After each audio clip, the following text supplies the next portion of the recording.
Good morning, dear students. In the subject Principles of Management, I'm going to teach you motivation. What is motivation? Motivation is nothing but fulfilling the needs and wants, the desire of every individual. Every individual has got certain motives. And if those motives, that is, desire, needs, and wants, if not fulfilled, and then you cannot expect a positive behavior, attitude from that particular individual concerned. So therefore, to get a positive behavior from an individual, if it is in a case of business organization from an employee, the manager or the management should try to fulfill their needs and wants. So therefore, before I just go to the theories of motivation, I would like to tell you uh, the importance of motivation. Every organization wants to extract the maximum from its employees. That means every organization wants to get the maximum profit, maximum output from its employees. To extract the maximum from the employees, there are two things necessary. One is the ability of the employees. Second one, the willingness of the employees. Okay, the ability is concerned. That is easy, that is possible. Because how it is easy possible? Because you are going to recruit a talented, qualified, intelligent employee by conducting proper mechanism of interview. So he has a ability, nothing wrong. But is it enough to get maximum output from an employee? No. So one more thing is necessary. What is that? Willingness. If the employee is not willing, if the employee is not willing to work, if the employee is not willing to put his heart and soul in his job, then he will not give his best in the job. So if he is not willing to put his mind, heart, and soul, even though he is having the ability, that ability becomes useless. So, ability into willingness. These two things must go hand in hand, and then only he will be able to give you the highest performance in the organization. So, therefore, if you want an employee to willingly work, to willingly contribute, you should motivate him. To motivate him, you should fulfill his desire, his needs, and his wants and his aspirations. So, therefore, it is a very big task of every management or manager uh, uh, motivating the needs and wants of every individual. Here, one thing you must all remember that motivating an employee is not an easy task. Why? Because in an organization, especially in an large scale organization, there will be thousands of employees working, and the needs, wants, and desire, aspirations of employees will change from person to person. All employees will not have the same need and want. So, therefore, it is a very tough task on the part of the manager.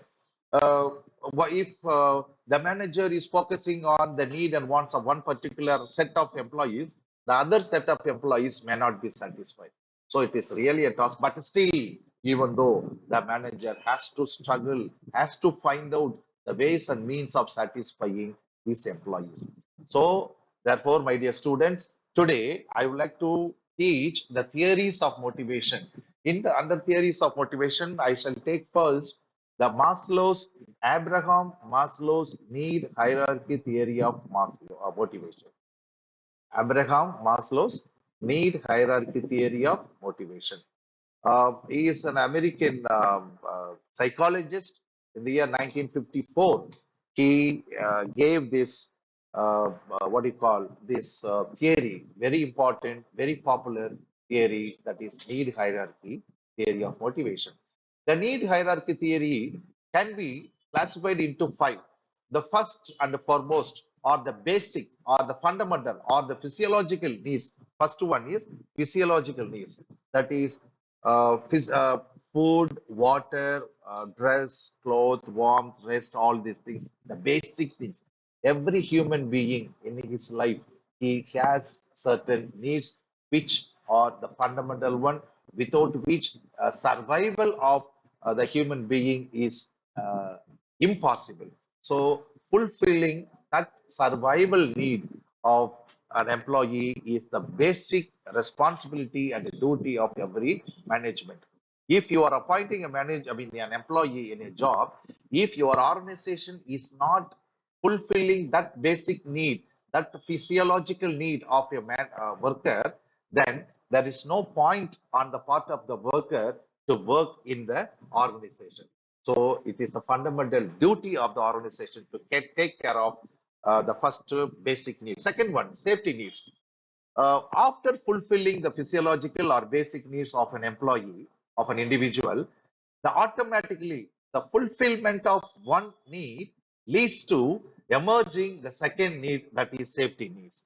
Safety needs here means, since the employee gets job, I mean food and clothes, dress, or shelter, everything from this job, he is happy with the job, and by all means he wants to retain the job. He wants job security. He wants to continue in the job. He doesn't want to be terminated by his boss.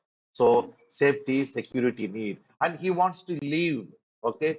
Third one, belonging and love needs. Every employee is a human being. Man is a social animal. So he wants to live with other people, get along with other people, live in the society. So he needs some prestige, feeling, intimate relationships with the friends. So that kind of cohesiveness, yeah, living with others is very important, and that has to be fulfilled, and he is longing for that cohesiveness or friendship or the relationship. So that third need also fulfills. After fulfilling the third need, his another need emerges, that is esteem needs. Esteem need here, the prestige feeling of accomplishment. Every individual wants to achieve something in his life. Every individual wants to become a big shot. It is also called the ego need. So the fourth need is what? Esteem need. It is also called ego need.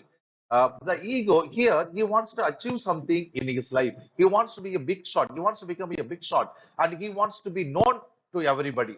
So this need also has to be achieved by giving promotion, recognition, more responsibilities. This is nothing but vertical job enrichment. This is called job enrichment or vertical promotion.